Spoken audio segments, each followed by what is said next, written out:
దీనికి అంటే ధాత్రి పూజ. ఉసిరికి పూజ చేస్తారు.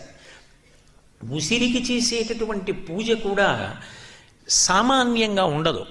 కార్తీక మాసంలో ఉసిరి చెట్టుకు చేయవలసినటువంటి పూజ యొక్క కల్పాన్ని ప్రత్యేకంగా ధర్మసింధు లాంటి గ్రంథాలు మనకి తెలియచేసాయి.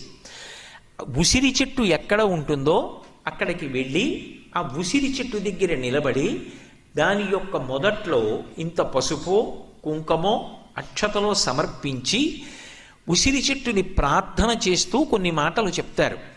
ఇక్కడ మీరు ఒక విషయం గమనించాలి. యజుర్వేదంలో కూడా రుద్రాధ్యాయంలో ఒక మాట అంటారు, నమో వృక్షేభ్యో హరికేశాయోపవీతినే పుష్టానాం పతయే నమో నమో అంటారు.